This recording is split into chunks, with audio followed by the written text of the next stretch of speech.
Thank you, David. So just a little bit about the awards before we start them. So the winning books are chosen by the editorial board of English 4 to 11, which is a journal for primary teachers published by the English Association and the United Kingdom Literacy Association. And these are chosen from a shortlist which has been selected by a panel of teachers and primary specialists. And it's really important to us that these book awards really focus on books that are chosen by teachers for teachers, as that offers something slightly different to other picture book awards.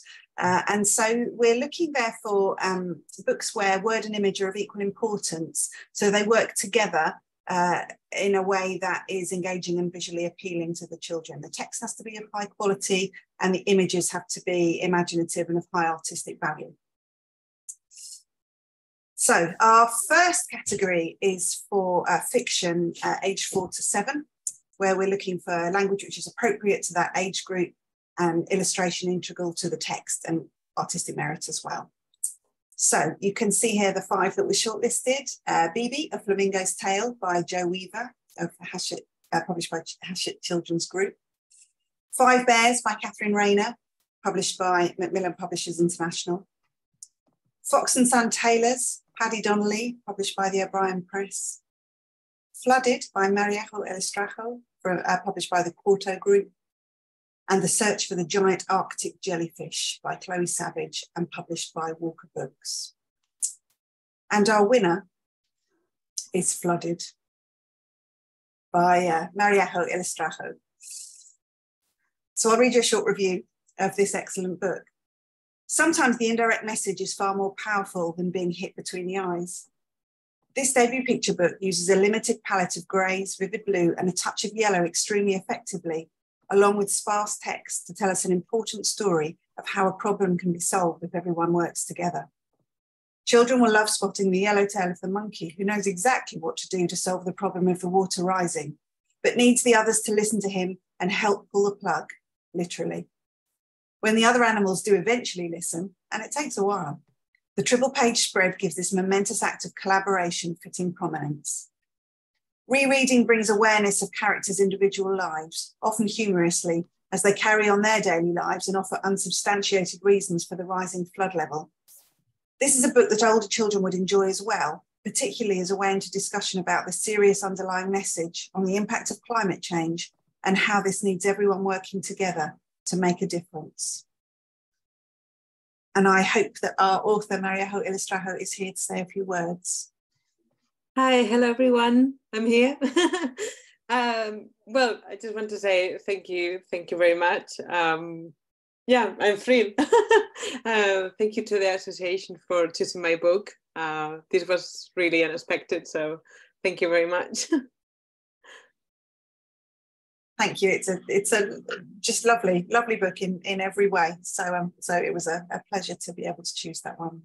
Thank you very much. Okay, our next category then is fiction 7 to 11.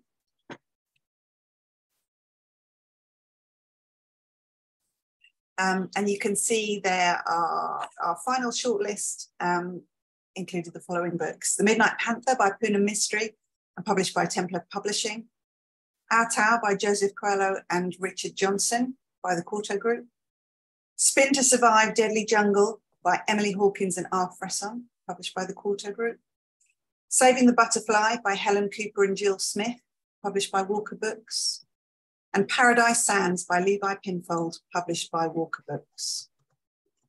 And our winner of the fiction 7 to 11 category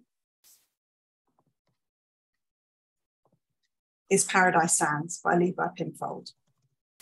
This is a cleverly written tale that combines magical enchantment with atmospheric illustrations to entice readers to read and reread the story. We are drawn into the magic from the first page by an unsettling rhyme warning us of Teller's Hollow. The story is told by a young girl travelling with her brothers to visit their mother. As each page is turned, a line of the rhyme lures the family away from the road and into a paradise, where the unsuspecting brothers fall victim to the teller's enchantment. The young sister, depicted in a pale blue dress that contrasts with the otherwise muted palette, resists his spell and meets the teller himself, a stunning Aslan-esque lion. Desperate to free her brothers, the girl accepts the lion's challenge. Further links are made with Narnia, a stone table and a temptation that leads to entrapment. Double spread illustrations contribute much to the tale and represent the marriage between text and pictures that the English 4 to 11 Picture Book Award seeks to celebrate. Layers within the plot and twist in the tale might not reveal itself to some readers on their first read, but lends itself beautifully to being explored as a class in a unit of work.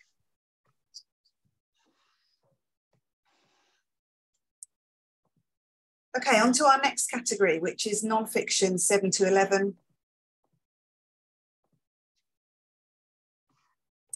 And here in non-fiction, we're looking for accurate information, appropriate language as far as the age group is concerned, and the idea that the illustrations should communicate well, complementing and extending the language used. There may be photographs in these texts, but all images should be of high aesthetic quality so that they really contribute and work alongside the text.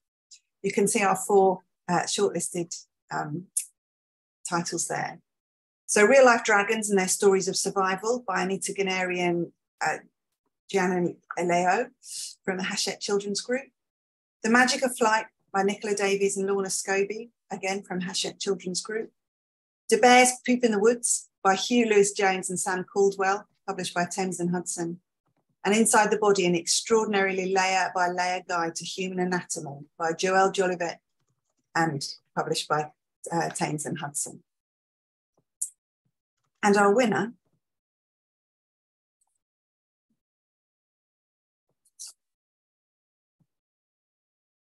is Real Life Dragons by Anita Guarneri and Gianna Leo. This book takes us around the world to discover 10 real-life dragons. There is a stunning close-up photo of each dragon, key data, a picture with captions that indicate special features, and 2 pages of text describing their origins, the mythology associated with them, and how they adapt to survive. Much of the information is fascinating and pitched at just the right level. A Komodo dragon tears off chunks of meat as large as its head and swallows them whole. In one sitting, a dragon can eat up to 3/4 of its own body weight. That's the same as you devouring about 70 pizzas in one go. The dragon snake can make its body go completely straight and stiff and can stay like that even if it's picked up. The blue dragon sea slug has many as 84 feathery finger-like rays growing from its body. They are deadly stinging cells taken from the Portuguese man-o-war jellyfish, ready for the blue dragon to use in self-defense. The book concludes with an index, glossary, and suggestions for further research. A special read with exceptional photographs that informs about the natural world and creates respect for the way creatures have evolved. And I understand that the author Anita Guarneri and illustrator Gianna Leo are here to say a few words.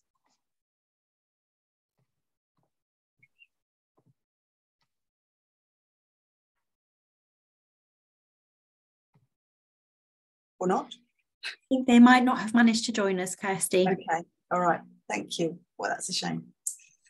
Okay, on to our next category then, which is non-fiction 4 to 7.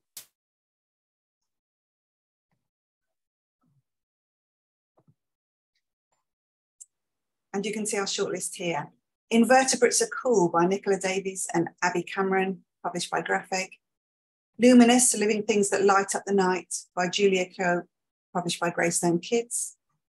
Wildlife, The Extraordinary Adventures of Sir David Attenborough by Lisa Stewart Sharp and Helen Shoesmith, published by Hachette Children's Group.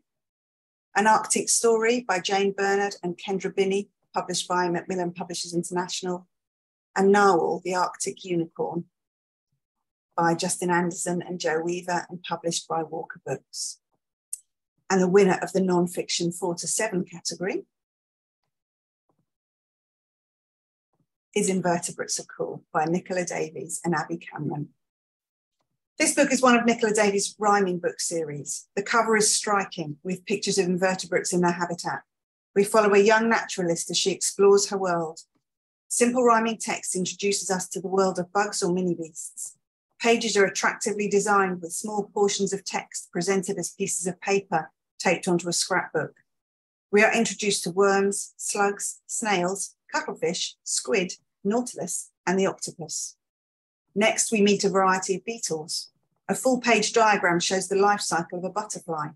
We move to bees, ants, woodlice, prawn crabs, lobsters, and spiders. One of our child reviewers said her favourite picture was the detailed and beautiful creepy spider whose silken threads look fragile, but in fact they're as strong as steel. Wasps, centipedes, and millipedes follow. The text invites us to shout it loud and shout it proud. Invertebrates are cool. The book ends with a puzzle asking the reader to match the animal to its home. The illustrations are eye-catching, accurate, and enable identification of the features of each invertebrate. A stunning book that encourages interest in the natural world and inspires children to explore their surroundings. And I hope that the author Nicola Davis is able to join us to say a few words.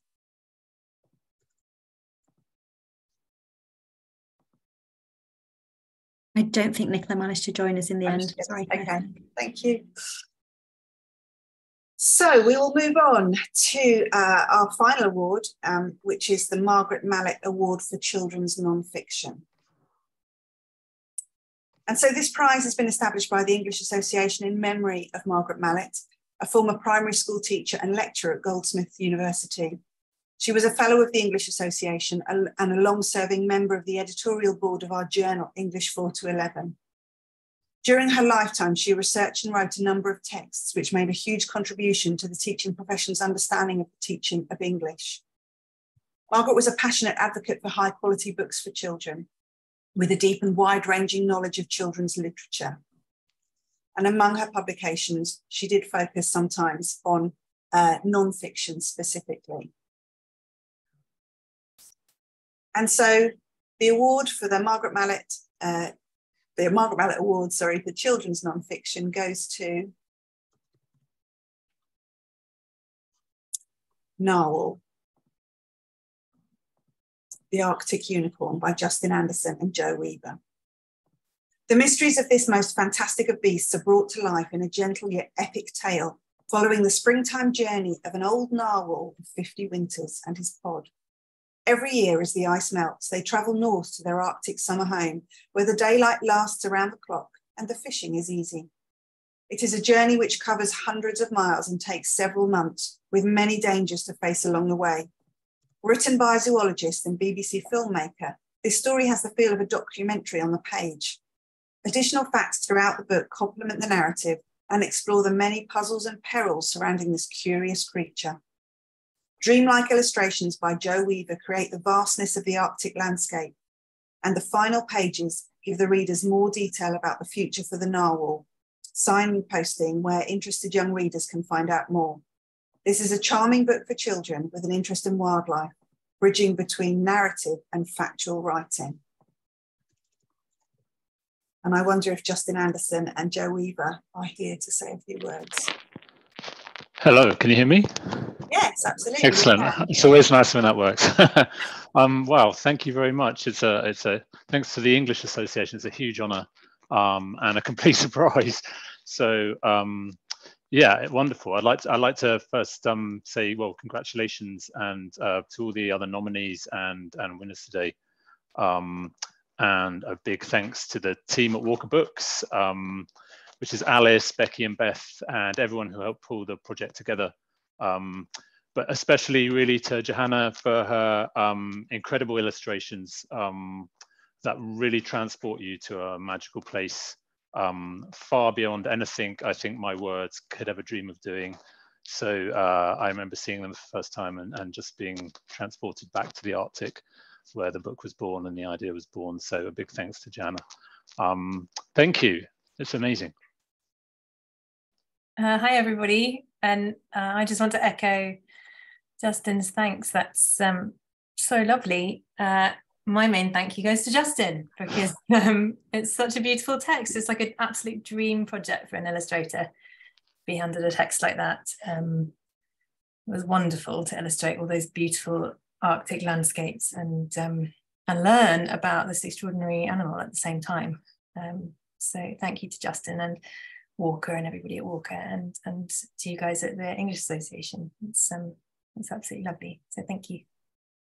Thank you both. It's a stunning book, and the panel were really excited to see it, and pleased to be able to award the Margaret Mallett Award. And that concludes, I think, the English 4 to 11 Picture Book Awards. Well, thank you, Kirsty, very much, and congratulations to all our prize winners and to all of those who were runners-up or entrants for the prizes. And that, somewhat ahead of schedule, completes our award ceremonies for this year.